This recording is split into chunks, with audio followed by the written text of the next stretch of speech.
meds are helpful.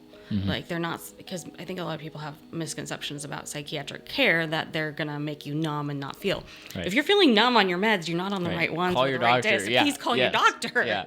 Meds are, I talk to them like this. Meds are supposed to scrape you up off the floor so that you can use the skills we do in counseling and live your life. It may be difficult, but it's not supposed to fundamentally change who you are. It's supposed to help you feel like yourself again or who you want to be.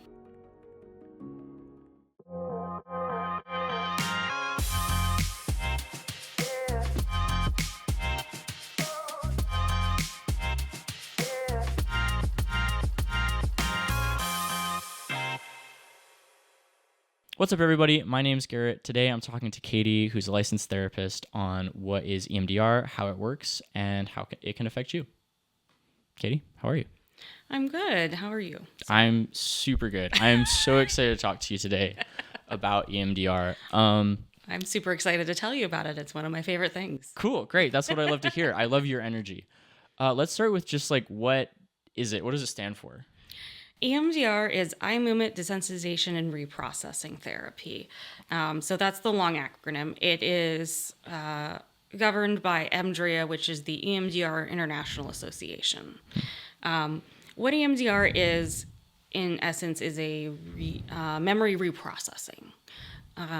We think it's kind of like when you go to sleep and you have REM sleep. Your eyes move back and forth, and it reprocesses things. I tell people it's kind of like when you... So have you ever lost something or you're like, I just can't remember that thing? Mm-hmm. That happens to all of us. All the time. And then you go to sleep and you wake up and you're like, oh my God, that's what it is. Or there it is. Yep. Like, that's where I left my keys, in the fridge. That was one of my roommates once. Yeah. So it's your memory, it's your brain reprocessing and putting things together. EMDR uses that same process to help traumatic memories to heal. So in essence, that's what we're doing. We're taking the body's natural process and facilitating it on memories that are not what we call reconsolidated. They're fragmented. So what does that experience look like? I know there's slightly different ways to do it. Some it's more visual, some they have like the sensors in your hands, some it's auditory. What do you use and what does it feel like? I think is a good question. Yeah. So first, we all do it the same way. There's actually standard protocols. That's why we have EMDRIA and their Francine Shapiro, who created it. There's a standard way to do things. That's why we've been able to do double-blind studies and know that it is one of the best treatments for trauma. In the United States, it's considered the gold standard, and for the World Health Organization, it's one of the two they recommend for the treatment of trauma. Cool. So with the standard protocol, we have what's called, and maybe this is kind of backing up a little bit, when we do EMDR, we do use what's called a dual attention stimuli. Okay. What does that mean? That is the eye movements, that's the finger wagging, that's the tapping or the buzzers, that's the auditory. So it's bilateral, but it's also what we call, and more importantly, dual attention. It's 1 foot in the now and 1 foot in the memory. The problem with trauma memories is that you're fully engulfed in reliving that moment as if it was happening now. We can't reprocess that way. Right. So we use the different stimuli. Eye movements is the most effective because we've researched it the most, but it doesn't mean the others are not effective. It's just that's the one we've done the most research on, with sound being the least research. So it's considered like the least effective because it started out with eye movements. So do we know how it works in the brain at all? I know, like, this is a pretty common issue in mental health psychiatry. Like, here we do TMS and ketamine. We have a basic idea, but the in-depth neuroscience is really complicated, and it's not always clear. Like, there's really good theory on how ketamine worked in the brain, and recently a bunch of studies came out that were like, that's actually not how it works at all. Yes. So I'm sure that's happened with EMDR, and I know there's a lot of in-depth stuff, but that's not a... Unless you want to fall asleep, that's probably not the best answer. Basically, what happens is memories get stored in the brain, and there is an overreactivity of the amygdala, which makes it hard to store them the simplest of terms. So we kind of know how it works. It's like your fight or flight kicking in. Yeah, and it's the fact that it's so fragmented it doesn't get reconsolidated. So when a client or a patient comes in for therapy, what does that look like? What's the first session? So that's where people get really confused. Okay. They think EMDR, EMDR is an 8-phase, 3-pronged model. Okay. Where the 8 phases of EMDR, so they're different from start to finish, and then the 3 prongs are past, present, and future. It's all wrapped into what we call the AIP model, or the Adaptive Information Processing model that Francine Shapiro came up with. The idea with when you start EMDR, and this is what it's sort of a pet peeve, and it's just a lot of misinformation, is that EMDR, you just start. And while we just start because the first phase is history taking, it doesn't mean you jump into processing. So the first session is like any other session when you start counseling. You're going to do an intake. We got to get to know you. We're going to build therapeutic rapport because, it's hard to say, hi, my name is so-and-so, and here's my worst trauma. And if you do say Right. that, we probably have some other like dissociation or other things we need to treat because you're so disconnected. So the first thing we do is we have to widen what we call your window of tolerance. EMDR will push you to the edge because I'm having you go back and what's the worst part of that memory is what we start with to kind of activate it. Well, not kind of, to activate it. So people get really confused and upset with us that we're not going to jump right into it, to the finger wagging or the tapping, Right. because that's later on. And they don't understand or don't want to hear either one. I don't think as a client, before I'd want to hear that. No, we've got to set you up well. Right. Because if I'm going to push you to the edge of your window and I'm going to bring up everything your system does not want to think of, you've got to have skills outside the session. You've got to have support. You've got to be able to tolerate your feelings and even name them. And so trauma shrinks our window of tolerance, or our ability to tolerate what we call calm, because calm starts feeling dangerous. The other shoe's going to drop. And I'm sure a lot of people can relate with that. Like, oh, something good happened, something bad's going to happen. Those two things aren't related.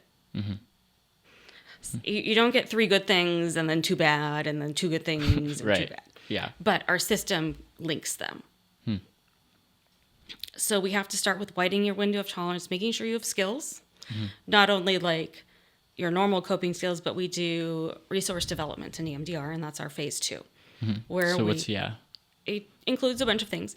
But one of the main things we do is we help you with a calm space, which is this, and we do use the bilateral dual attention, but slower to help install. So the slow movements or the slow taps or whatnot are the install. So it's like, I'm going to help you internally find a space that you can go to and it feels calm. And so then it becomes an internal resource. We do that with, we can all do that with like,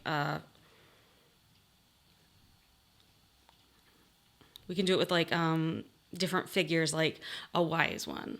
I was listening to a YouTube actually this morning on EMDR, and someone was like, yeah, my clients have used Dumbledore. Yeah. And Yes, so it's yes. like a wise figure. We can also do like maybe a memory you've had where you felt really empowered and strong. And so then you can call on these particular words or people, and your body will remember it from the slow moves in the EMDR, and then you'll have that as a resource.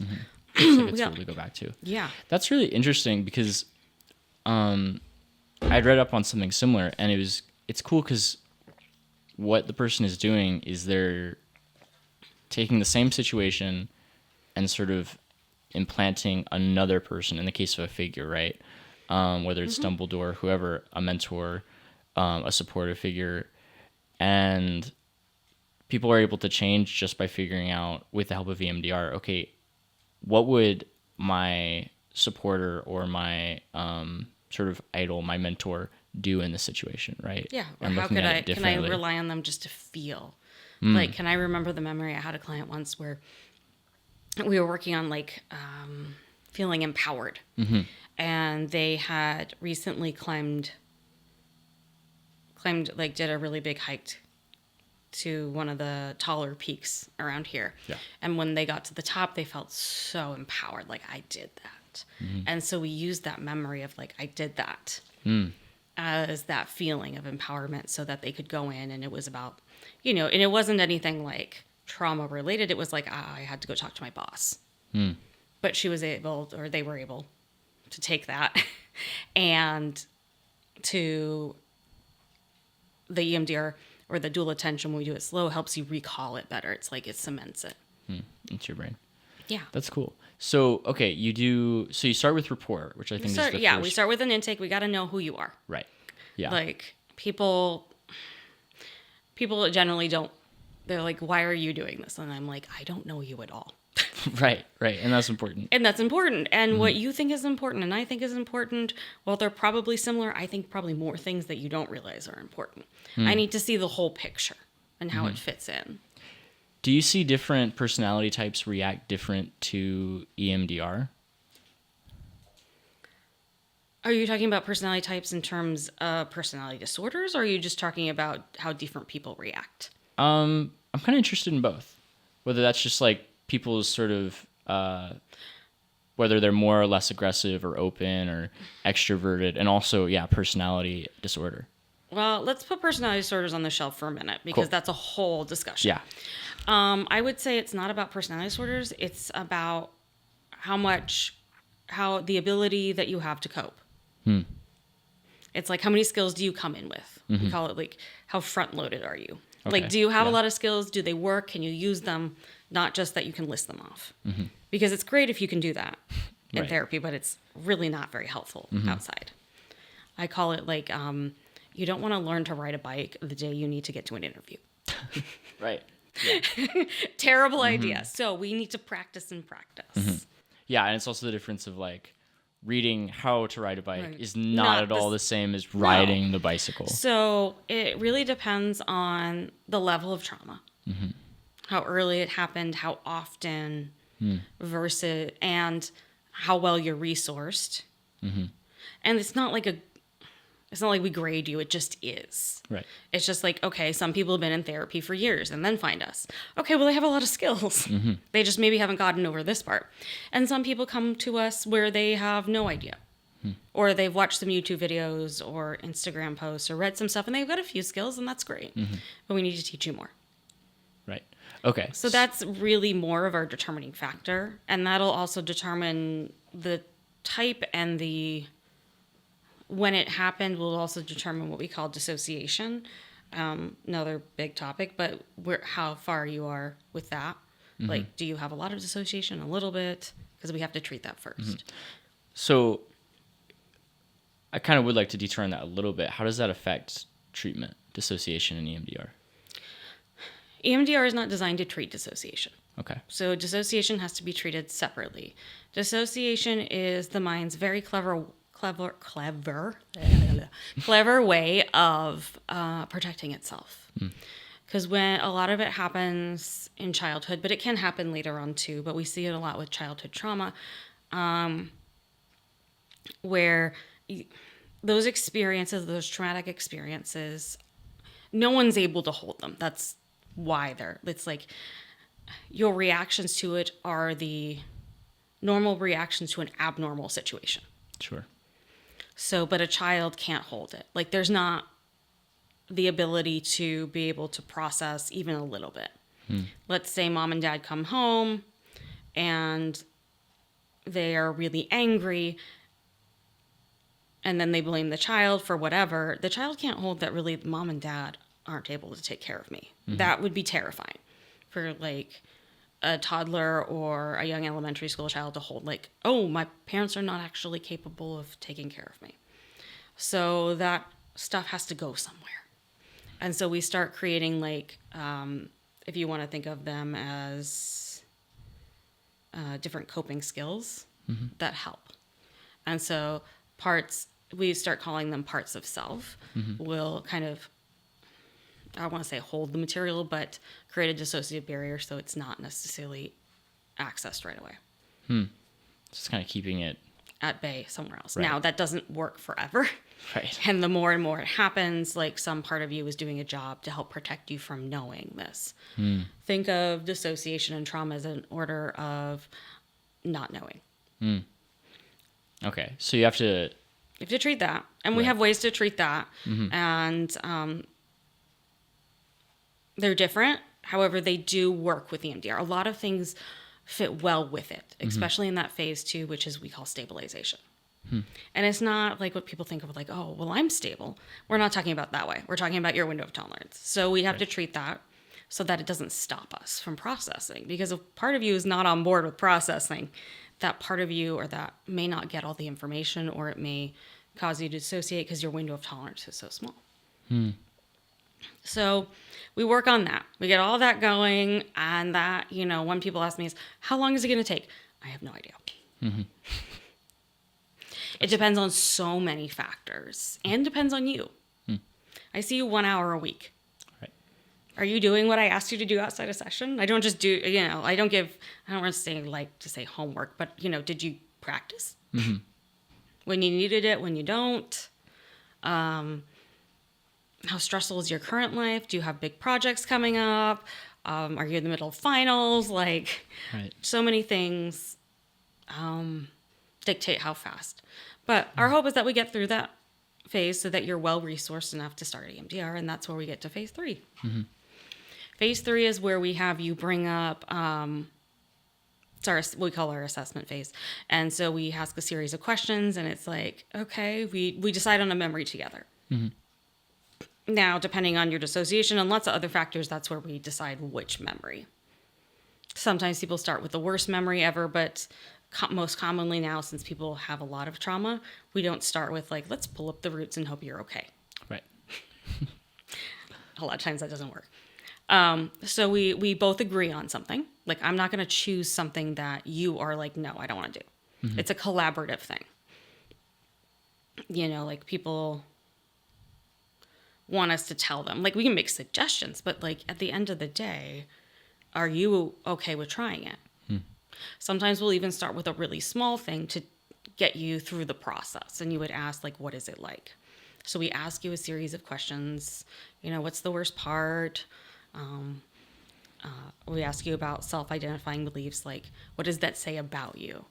Like, because a lot of them, they stick and become more complex because they start doing this self-identification. Like, I am bad. I'm not good enough. More simple PTSD, where it's like, we call it simple. I don't know why, to be honest with you, but it means one, trauma. Okay, this is the difference, simple and complex. Complex, yeah. Okay. Like, simple PTSD versus complex PTSD means, or trauma, simple trauma, complex trauma, big T, little t, one or more. Okay. No one asked me when they named things. So what you do is then we pick that memory, we ask you that series of questions, we get like, why is it so self-identifying? Simple PTSD will have a lot about safety, like, I'm not safe. It's still happening. Like, something to that degree. We're more complex are about control and kind of taking on the blame or not good enough. That responsibility. So there are 3 categories: safety, responsibility, and control. Like, I'm not in control. That's really interesting. I'm not exactly sure how to phrase this question, but Sure.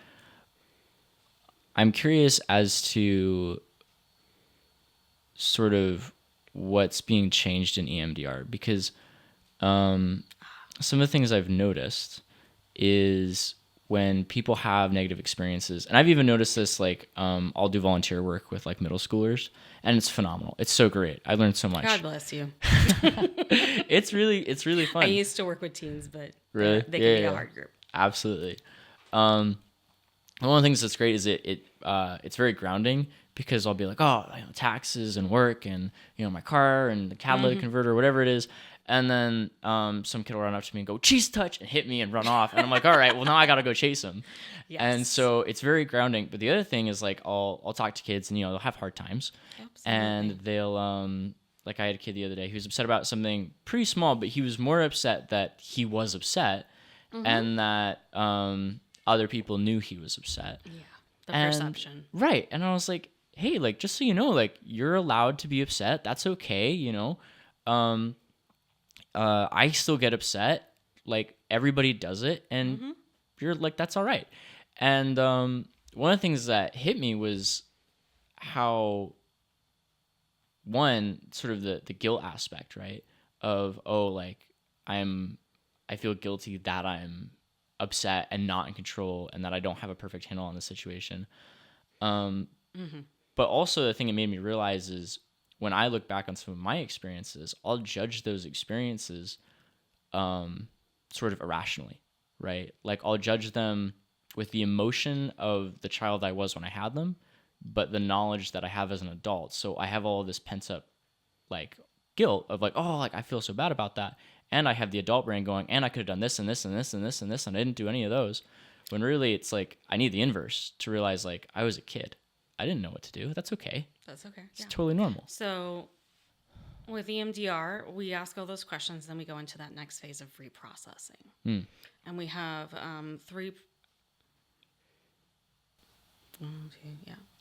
losing my marbles, phases of reprocessing, and they do different things. So that happens a lot where we have the knowledge of an adult and the feeling of that memory as a child, and that they're very disconnected or fragmented because that memory still feels as if it's happening. So that's the reliving. Now, I'm not saying like that particular one is reliving for you, because then, well, I don't know you that well enough to tell you your history, but like this dissonance of the two is really hard. Or just that, like, I know I should not feel this way now, but I feel, or I'm still afraid of this, but it was 20 years ago. Right. So what we do is the first step is we bring all that up and we reprocess and desensitize it and get it to like it's reprocessing and desensitizing. More so the reprocessing now. It kind of first came out as EMD, where we're just desensitizing or making it feel less severe. We're not necessarily reprocessing. So during this reprocessing phase, we call it a SUDS. So the SUDS is that score of how disturbing or distressing it is currently. So when you bring up that incident, and on a scale from 0 to 10, where 10 is the most disturbing, 0 is not at all or neutral, how does it feel now? And we attempt to get that to a 0. There are some theorists that will say like 1 is what we call like, if it's to 1, we can go on, that it's ecologically sound. Like you should still have some fear of it or whatnot. I don't necessarily agree with that, because there can be a world between 0 and 1, as my mentor, Sarah Jenkins, says. And there's a lot of stuff to process because it is not currently happening now. Right. That particular instance cannot happen again because you are not there and you are not the same person. So we get that to a 0. And then what we do is we go back to the negative cognitions that we went to the beginning, because we also created a positive one, like, I am not safe and now I am safe, just as a simple example. And we help you find those, by the way. We don't just say like, hey, please tell us this. We'll ask you a couple questions to help you, like, what does that say about you? Like, what is the worst thing that says about you that this? And a lot of people will know kind of, and we'll help guide them to that self-identifying or defining belief. So, but we also create the opposite. Like, what's the positive belief you want to have about yourself? So now we take that incident and we pair it with that positive and help that get to what we call the VOC, or validity of cognition. So we try to get that 7 to a 7. I don't know. Like, those are just the scales. Yeah, sure. So the numbers are just the scales that came up with some guy somewhere. Probably Francine Shapiro. So some gal. Okay, yeah. So some gal. And we try to get that to a 7, where you completely believe that. So we do the assessment phase where we gather up all the material, ask your questions, because we're trying to get a good point to enter. Because if I just say, think about it, your brain's not going to be like, yeah, let me find the worst part and let's hold on to that and let me gather it all up myself. So we do that, and then we reprocess, which is phase 4. And then we have another processing phase, which is stage 5 or phase 5. That is the validity of cognition. We pair that positive cognition with it, because not only do we want to remove the distress about it, but we now want to have a positive thought or cognition with it that is true. Because that's the thing about EMDR. I can't make something true that is not true. Like, it's not possible. Right. And that's another discussion, and we can talk about that later, about like people with thinking that like there's a lot of controversy that people think we can do conversion therapy. I can't make you believe something that isn't true. Right. So it just helps you clarify things and get to what is that true thing. Like, no, you are safe. You're sitting in my office. You're not in the car crash still. And so then we install that and process anything else that comes up. And then what we do is we say, okay, I want you to notice the incident, pair it with that positive cognition, and now I want you to scan your body. Because as we're learning more and more, the body holds a lot of trauma. And so then we have you scan the body, and anything that comes up, we then reprocess till we get to the point where we get to a SUDS of 0, so there's no disturbance, a VOC of 7, you believe that cognition, and then there's no more disturbance in your body. And that's phase 6 is the body scan, and then phase 7 is what we would call closure.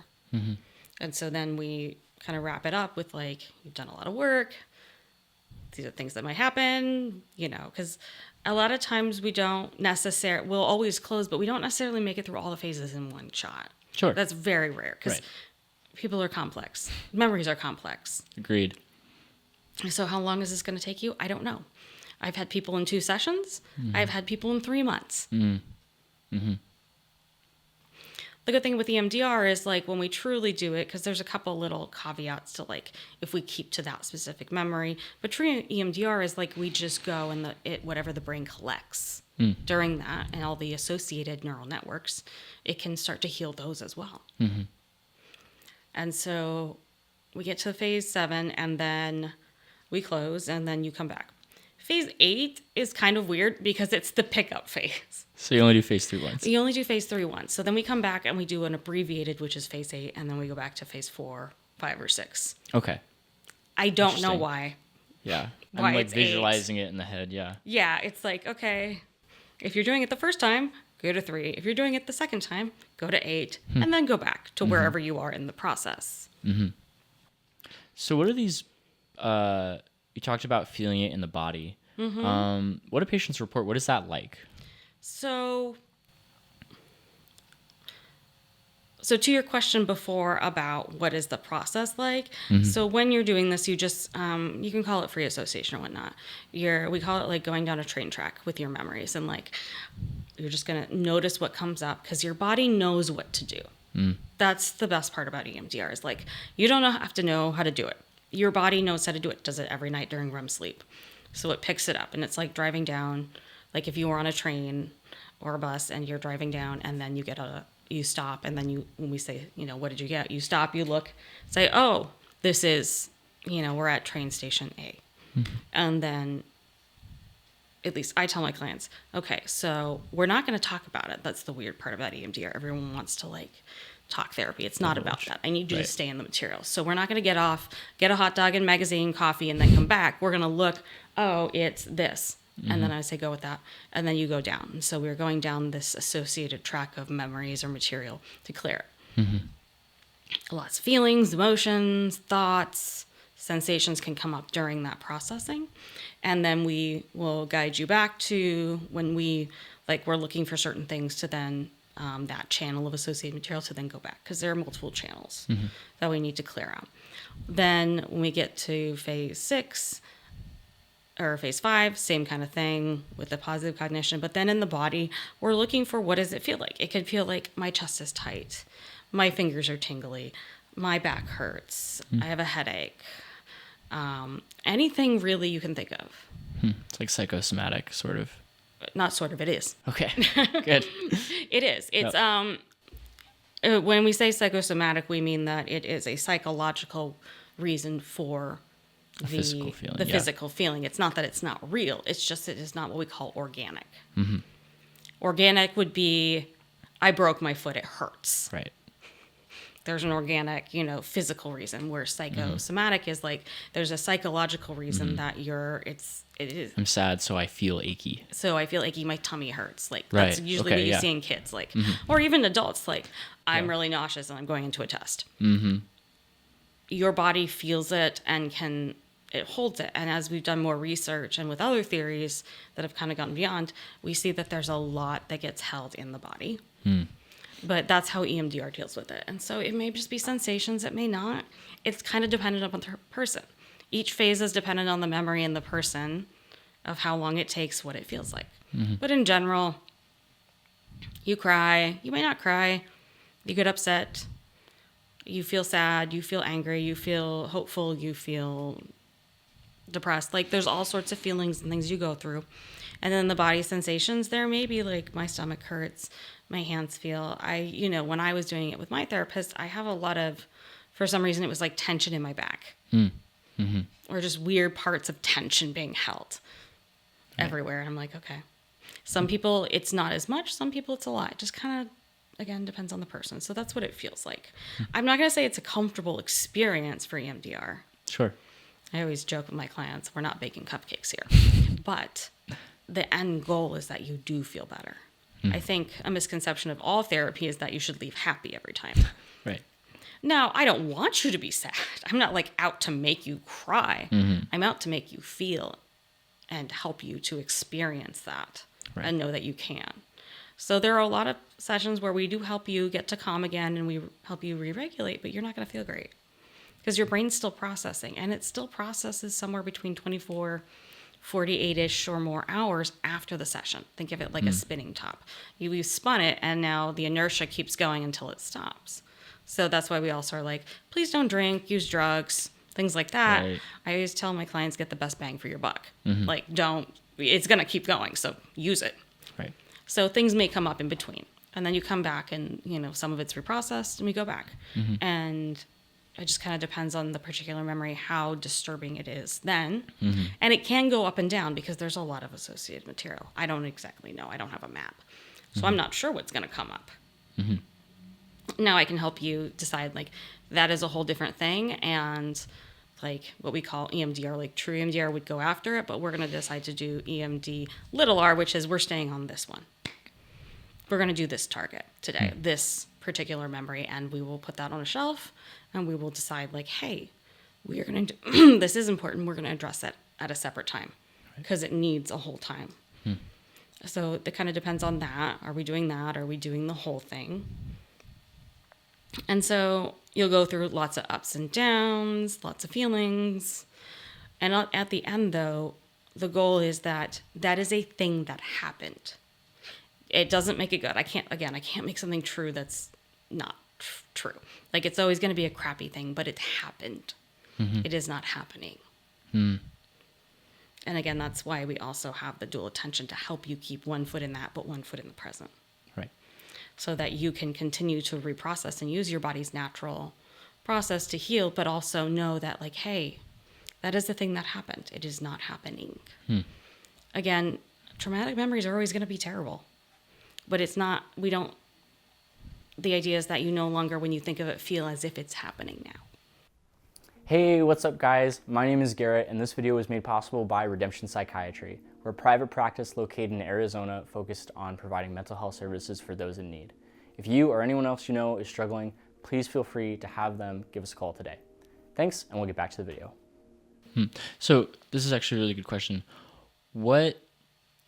I would love to talk to you about the difference between a negative experience and a traumatic memory, and also what's the difference between, I guess the question is, where's good, right? What does it mean to have succeeded, right? Is it that you look back on that and you're like, I'm just totally good, it's all great? Or do you look back on that like, no, like that still upsets me at times, like depending, I might still have a cry, but I am functional, right? Is it different for different people? Well, I think the first thing we have to throw out is good or bad. Okay. Yeah. Because that's very subjective, and I don't know what that means to people. We think of it as distressing or not distressing. Currently distressing. Like, I have a lot of feelings. It's not that I don't. You'll look back and go, yeah, that was a bad experience. And then they kind of lose their punch. So traumatic material, we usually, like, that's why we have flashbacks and whatnot. It can be very vivid, or it can just be, if it's farther back, you may not know exactly what happened, but it's still really charged. Yeah. Really visceral. Yes, it still feels as if it's happening. And so our goal is to help you feel that it's no longer happening, that you are an adult and that happened in the past, and you have different skills and different abilities than you had then. And that it is no longer currently distressing. Like when from that 0 to 10, like a couple of years ago, well, I guess it's now 5 years ago, 6 years ago, I'm getting old. So in 2019, I was in a really bad car accident. I was sitting at a light and someone ran into the back of me about 65 miles an hour. Whoa. I had some, oddly, I walked away from it, but I had some muscle and nerve damage. Yeah. But I had to process with my therapist because every time I got into the car, I started to panic. Now, I don't remember every detail like I did before. Like I could tell you the screech, the this, the that. But it's very distant now. It's fading because memories fade. When they're reprocessed, or when they're stored correctly or not fragmented, if you will, memories fade. Is it a bad thing? Yeah. If I think about it, do I cry? Not really. It still sucks. It's still a really shitty thing. Yeah, absolutely. I cognitively know that. I don't feel it. That's really interesting. This kind of goes back into, I think, what memory is. I'll talk to people about memory and how it works, and a lot of people are like, oh, memory is just your recorder for life. And that's not really true, right? Memory is designed, for the most part, to keep you functional and alive. And so when things don't make sense, it tends to hold on to them. This is a little bit off topic, but also very on topic. If you've ever watched music videos, you know how a lot of them are very strange, right? Or you'll look at some ads are really out there. The reason is because your brain likes and holds on to things that don't make sense, because it's wait, we have a way that we think it's going to work. It's not working that way. We got to go figure out why. Which is probably the same parts of the brain that are interacting with OCD and PTSD, saying, hey, in a much more extreme way, this isn't work. Something's wrong. This isn't how we thought it was going to go. We don't know what to do. We need to figure this out. But memory is not just a recorder. And so when memories drift away, that's normal. That's okay, right? Yeah. No, memories fade. There are people what we call an eidetic memory, where they remember everything. Right. That is very... Not me. Not me. Not me at all. But most of the time they fade, and that's okay. We still can bring them up and have positive thoughts about them, or negative thoughts or experiences or whatnot, but they don't all stick around. Otherwise, your brain would be really full all the time. That's lots. And there's some people that can do that. I know someone like that. Really? Yeah. That's really impressive. She's quite impressive. That's cool. So, but it's that's normal. They fade, and we want them to fade. We don't want you to be thinking about that stuff all the time or trying to push it away because it's coming up. So let's backtrack a little bit. Actually, let's talk about undiagnosed PTSD, somebody who thinks they may have it. One of the biggest questions I get working in mental health and medical in general is, well, when do I know I need to go in, and who do I go into, right? Because if somebody's like, well, I feel bad, well, there's hundreds of therapists with different specialties. There's psychiatrists with different specialties. Then there's life coaches. There's naturopaths. I mean, it's endless. And so I think a good question is, how does somebody know if they might be struggling with PTSD, if they should seek help? And what would you say to that sort of person? I say if you're thinking about getting help and you're not sure, just go get it. We'll tell you if you're for people who don't really need it, they'll come in and we'll talk about it and we'll maybe do a couple skills. You'll see, and then you'll be fine to go. But most of the time people come in because something's nagging at them. You don't casually think, oh, maybe I need help with that. That's maybe I don't know. I was thinking, my husband ice skates. He plays hockey. You may need help with your shot or something. That's not something that's going to stick in your head unless maybe you're Right. a professional Right. hockey player. Like, that's not gonna replay over and over. This is something I need to get help with. If you're thinking about it and you're stressed out and it's causing you distress that you keep thinking I may need help, you probably do, and that's okay. Like, there's a lot of things that happen to people, and especially over the last 5, almost 6 years now. Like, you're not meant to. Humans were never meant to do things on their own. We are a collaborative species. We need the people. That's why COVID ended up being really bad for a lot of us, is we need the connection. Connection is so important. It's also how we heal. We don't heal in isolation. We heal with connection with people. That's why that rapport is so important. So if you're thinking about it, come see us. Come see someone. You know, it depends where you want to start and how severe it is. You know, if you start with a psychiatrist, you start with a psychologist, you start with a counselor, you know.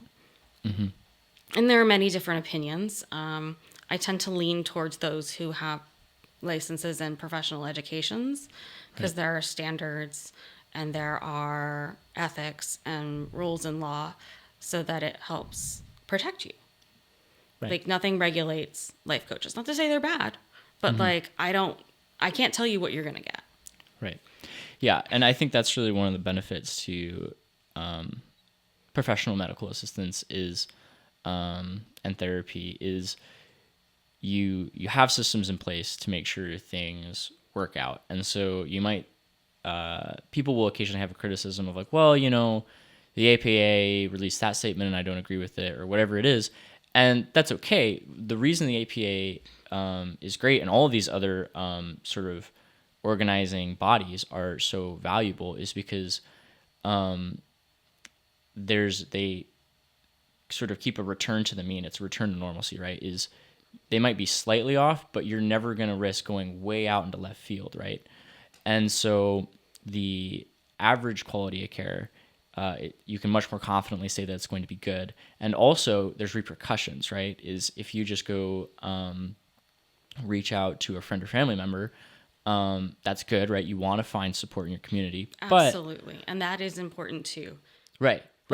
But they aren't necessarily equipped. And also, they can give you really bad advice, and there's no repercussion for that. They can give you fundamentally detrimental advice, and there's no accountability. So the accountability is really good, and it's a really important part of treatment professions. Yeah. And we're taught, like, obviously no one can be 100% objective. Sure. But we're taught how to be more objective, look at different angles, help you see things different ways. And one of the criticisms I get is like, well, tell me what to do. Well, I can't tell you what to do. I can tell you how to go through the EMDR process. I don't know what exactly the outcome will be. I have a general idea of where we're going, but I can't give you advice. I don't go home and live your life. Right. So how do you supplement EMDR? Are there other things you use? Holistic care. One of the things I love about mental health in the past decade is the drastic increase in considering holistic care, right? You're not just treating, like here at Redemption, we don't just try to treat one chemical, right? We want you to go to therapy. We want you to exercise. We want you to eat well. We want you to be in community, right? We want to treat you, not a disorder that you might have. So what does that look like for you guys? So for us, it looks like a couple things. First, we're going to like assess where you are and what you need. My practice doesn't offer psychiatric in terms of medication, so we will refer out and suggest that if we think it's needed. Usually the more severe, the more we'll really encourage you, like, meds are helpful. Like, they're not, because I think a lot of people have misconceptions about psychiatric care that they're going to make you numb and not feel. Right. If you're feeling numb on your meds, you're not on the right ones. Call your doctor. So please call your doctor. Yeah. Meds are, I talk to them like this. Meds are supposed to scrape you up off the floor so that you can use the skills we do in counseling and live your life. It may be difficult, but it's not supposed to fundamentally change who you are. It's supposed to help you feel like yourself again. Or who you want to be.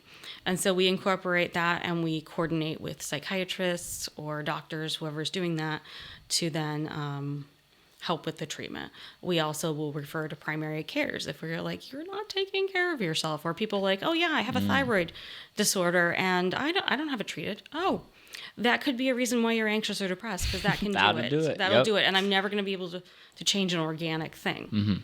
So then I will say, okay, well, do you have a doctor? Do we need to find you someone? Can we help you with that? And to get that part. Or if there's, a lot of times now we're really checking for sleep. We found that sleep, like new studies have come out like within the last couple of years about how we knew sleep was important, but we really didn't know how important it was. Right. And so like I've trained my clinicians now, like, have you ever been checked for sleep apnea? It's not just a disorder of like older or overweight. It can happen to anyone. It's more to do with like the muscles in your throat and whatnot and your tongue while you sleep. Have you been checked for that? Because if you're not sleeping well, and it's not like I can't fix sleep apnea by through therapy. So we check with that. We really try to check like, hey, how is the whole person working? Can we help you find a resource, do something? Maybe it's a support group. Maybe it's a primary care. Maybe it's that you don't know who to go to for meds or you've had a bad experience. We can refer you to someone. Absolutely. Obviously, I'm not going to make you do anything. I can't. But we try to make sure all the needs that we can't provide are met the best we can. Right. And so that is a really integral part because therapy is only one part of the whole puzzle and helps, but it can also not work as well if there are 20 other things. Right. Yeah. Well, I mean, it's kind of like exercise, right? It's like, I often think of therapy, it's like the gym, right? It's like you're going in, you're doing the reps, you're making physical changes. And that's super, super important. But you also want to have a healthy diet. You want to sleep well. You might want to add water, creatine, caffeine, right? And that's because if you just take pre-workout and you don't work out, it's not going to work very well for you, right? No. And that's why our number one referral is to people like you guys, right? It's to therapists. And our number one referral is to psychiatrists. Right. Or psychiatric nurse practitioners. Yeah. Or psychiatric physician's assistants. We refer because there's only so much I can do. And sometimes it's at a point where I think it would be best for your safety and your sanity if you get that, because therapy can take a bit to make you feel better. Sure. Sometimes research has shown that it takes about 8 sessions for you to start feeling better. It's not like and people get angry about that, but I'm like, you're not simple. You're a complex human being. And I respect that. And that means it's going to take us some time. Meds can work the same. It depends on the med, depends on the treatment, depends how many you've tried. 1 to 2 meds is not like you've tried a ton. I know people come in, well, I tried 2. No, okay. Right. There's lots of options. Go talk to someone who's familiar with those. We do counseling. We do our niche. Absolutely. We're not a jack of all trades. Right. But we know who else does it well at certain things. Yeah. And so we'll refer to that. So like, yeah, you may need meds. If you're feeling suicidal or you don't think you can get out of bed, okay, well, we have a problem that we need to solve first. Right. Yeah, you need caffeine to get to the gym sometimes. Yeah. You got to get coffee in the morning. And it doesn't mean Absolutely. you'll be on meds forever, and it doesn't mean like they should change who you are fundamentally. Right. Then we're not on the right thing. Yeah, and I can't tell you, will you be on meds forever or not? I have no idea. Right. Depends on your healing journey. It depends on your biochemical makeup. I know a lot of times now psychiatrists and the psychiatric community is doing the genetic testing to find out which meds would be more appropriate than not, and that's wonderful. I think I've seen the results and it's fantastic. So there's a little less just trial and error, if you will. Yeah. And that happens. But, you need to, it's a whole person experience. You are a whole person, so we need to treat the whole person. Yeah. Couldn't say it better myself. So cool. Katy, where can we find you? So my practice is called Inner Balance Counseling. We are located in Mesa, the Power Road in the 60, just a mile off there. And then in Tempe, we are on Broadway and Priest. Cool. So 2 locations. We also do a lot of online counseling if you'd like to not leave your couch. Sweet. Cool. We take a lot of the major insurances. We treat adults. 18 and up right now in a variety of things. We do trauma, but we also do like anxiety, OCD, postpartum, life stressors, relationship issues, all those things. You can find us online at innerbalanceaz.com. We make it really easy. Click a consultation. You can book a consultation. My client care will then call you at the time you choose. Cool. And then find out a little bit about you and pair you with the right therapist. So it's not as much as a guessing game. Right.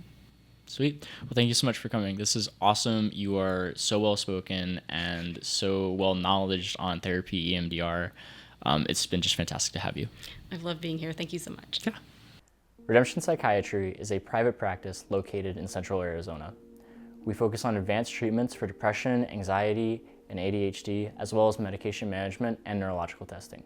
If you or a loved one is struggling with your mental health and lives in the greater Phoenix area, feel free to give us a call or visit our website today. Thanks.